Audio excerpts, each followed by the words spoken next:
그 진로 관리는 그 두 가지로 묶을 수가 있어요. 첫 번째는 지식 관리, 두 번째는 자기 관리예요.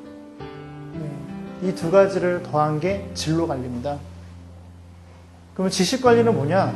지식 관리는 완벽한 이해와 암기의 교집합이에요.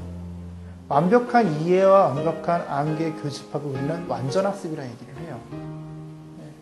근데 이 완벽한 이해와 완벽한 암기를 잘하기 위해서는 자기관리라는 하부 구조가 제일 중요합니다.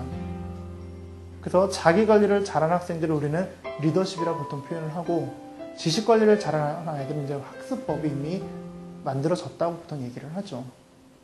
그럼 이제 완전학습은 원리는 이와 같습니다. 그러니까 쉽게 얘기하면은 완벽한 이해를 하는 데 있어서 가장 중요한 거는 아이의 학습 태도예요. 보통 우리가 엄마들이 보면 얘는 머리는 똑똑한데 이상하게 잘 암기가 안 돼요, 이런 엄마들이 참 많이 있어요. 근데 똑똑한 거랑 아이가 학습에서 이해랑은 사실 별개의 문제죠. 그래서 학습을 성공적으로 잘 하려면은 학습의 지능이 중요한 게 아니라 학습의 태도에서 이미 성공한 아이들이죠. 그래서 이제 나오는 얘기가 우리가 흔히 얘기하는 학습 성공자를 위한 만점 자세라 보통 얘기를 하죠. 만점 자세가 그래서 중요하고, 그 다음에 이제 완벽한 암기는 뭐냐? 보통 아이들이 암기가 잘 안 된다고 보통 얘기를 해요. 근데 암기가 안 된다고 하는 아이들을 보면 학습 태도가 일단은 나쁘고요. 그 아이들은 수업 시간의 자세를 보면 상당히 삐딱하게 앉아있어요. 그 암기라는 건 뭐냐? 내가 수업 시간에 이해된 걸 가지고 외우는 게 암기예요.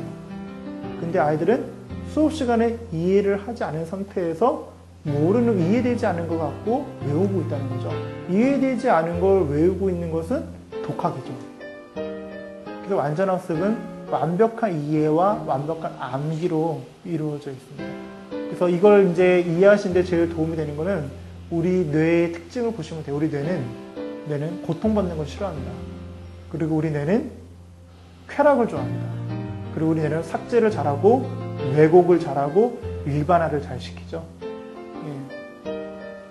보통 이제 주도적인 아이들을 이제 보통 얘기를 하는데, 학습 성공했던 아이들 같은 경우에는 어려운 수학 문제를 풀더라도 그 순간에 고통을 받죠.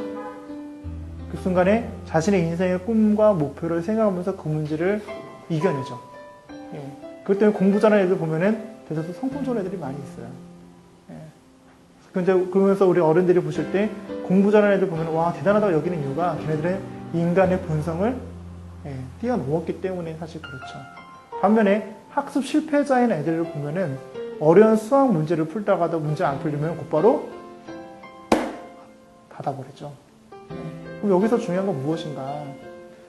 어려운 수학 문제를 푼다는 어떤 자극이 왔을 때 올바른 반응을 할 수 있도록 도와주는 게 학습 습관인데, 그러기 위해서 이 중간에 뭐가 필요한가? 그것은 바로 올바른 가치관이에요. 그럼 그 올바른 가치관이 뭐냐?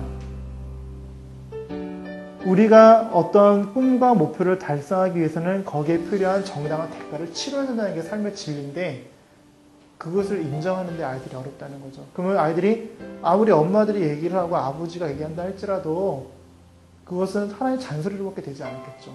하지만 내가 롤모델로 삼고자 하는 어떤 직업군 멘토를 만난다 하면은 아이들의 생각의 변화가 일어납니다. 왜냐하면 사람은 어떤 사람을 만나야 되냐에 따라서 삶의 질이 달라지기 때문에 그렇죠. 그렇기 때문에 그 아이들한테 초등학교 때, 중학교 때 특별한 동기부여 사건을 직업군 멘토와 연결을 시켜준다면 아이들이 공부에 대한 이유를 알게 되겠죠.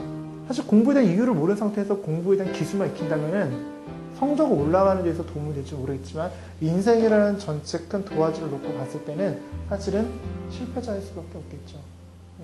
그래서 대다수 요즘도 보면은 제 친구도 서울대학교 전기공학부를 나왔고, 그리고 졸업하고 나서 삼성전자 입사했다가 다니고 1년 다니다가 이랜드 입사를 했어요.